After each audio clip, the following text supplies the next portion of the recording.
Assalamualaikum warahmatullahi wabarakatuh.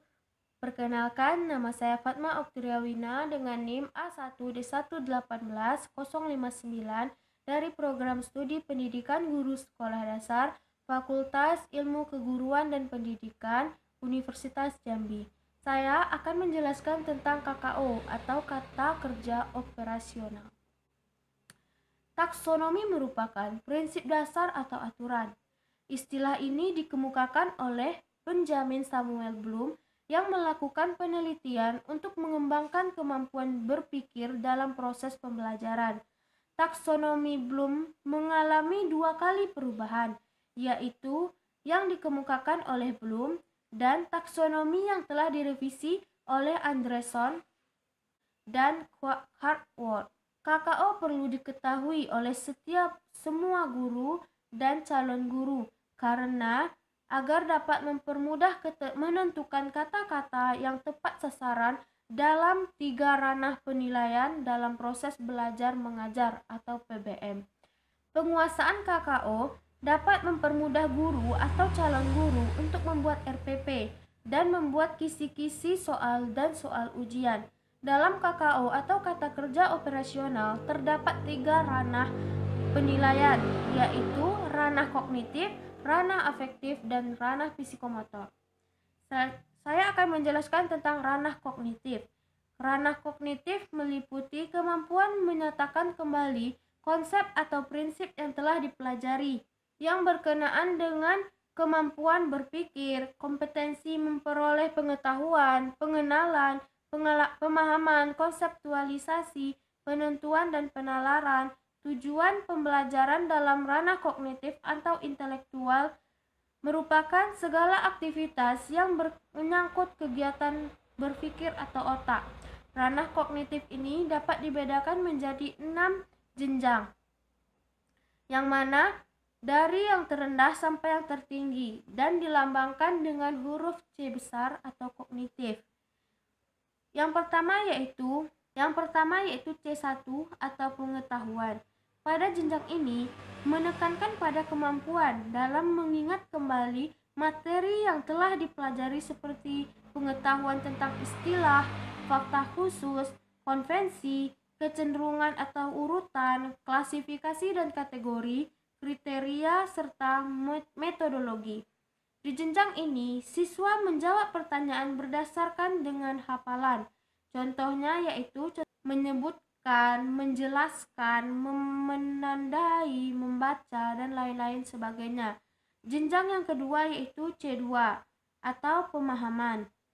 Pada jenjang ini, pemahaman diartikan sebagai kemampuan dalam memahami materi tertentu yang dipelajari.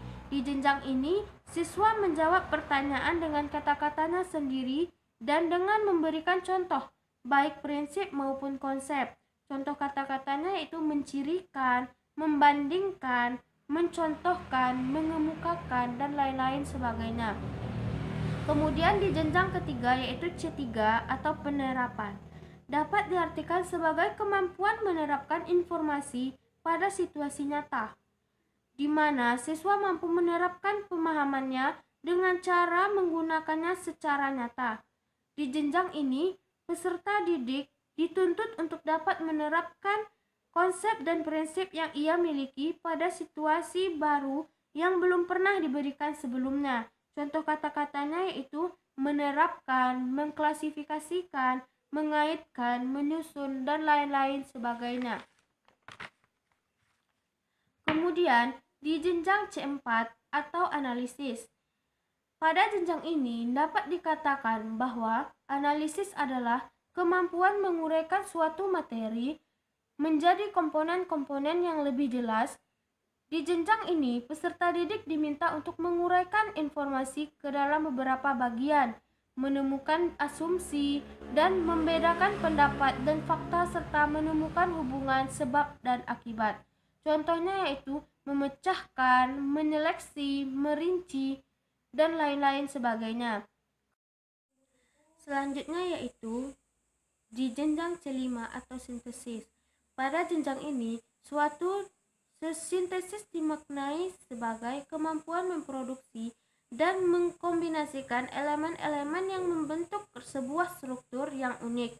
Kemampuan ini dapat berupa memproduksi komunikasi yang unik, rencana atau kegiatan yang utuh, dan seperangkat hubungan abstrak.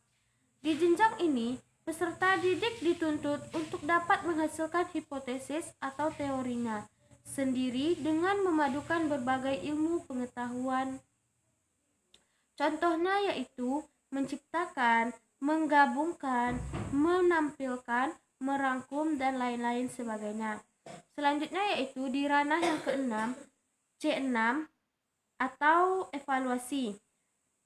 Pada jenjang ini, evaluasi diartikan sebagai kemampuan menilai manfaat suatu hal untuk tujuan tertentu berdasarkan kriteria yang jelas.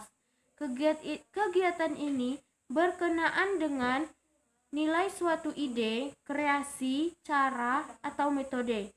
Pada jenjang ini, siswa mengevaluasi informasi termasuk di dalamnya melakukan pembuatan keputusan dan kebijakan. Contohnya yaitu mengarang, mengkategorikan, menyusun kembali, dan lain-lain sebagainya. Kemudian kita akan masuk ke dalam ranah yang kedua, yaitu ranah afektif. Ranah afektif adalah ranah yang berhubungan dengan sikap, nilai, perasaan, emosi, dan derajat penerimaan atau penolakan suatu objek dalam kegiatan pembelajaran. Dalam ranah afektif terdapat 5 jenjang penilaian, yaitu A1 atau menerima, A2 atau merespon, A3 atau menghargai, A4 atau mengorganisasikan, kemudian A5 yaitu karakterisasi menurut nilai. Kemudian kita masuk ke ranah yang ketiga, yaitu ranah psikomotor. Ranah ini meliputi kompetensi melakukan pekerjaan dengan melibatkan anggota badan, serta kompetensi yang berkaitan dengan gerak fisik atau motorik. Dalam ranah psikomotor terdapat 5 jenjang, yaitu P1 atau meniru, P2 atau manipulasi, P3 atau presisi, P4 atau artikulasi, dan P5 atau naturalisasi. Baiklah, dari materi di atas dapat kita simpulkan bahwasanya KKO atau kata kerja operasional ini sangat dibutuhkan bagi seorang guru atau calon guru, karena kata kerja operasional ini dapat membantu guru dalam membuat RPP, membuat kisi-kisi, atau membuat soal ujian. Dan tentu saja tujuan dari pembelajaran yang telah diberikan akan terlaksana dengan baik dan akan tercapai dengan semaksimal mungkin. Baiklah, itulah materi yang dapat saya sampaikan. Wassalamualaikum warahmatullahi wabarakatuh.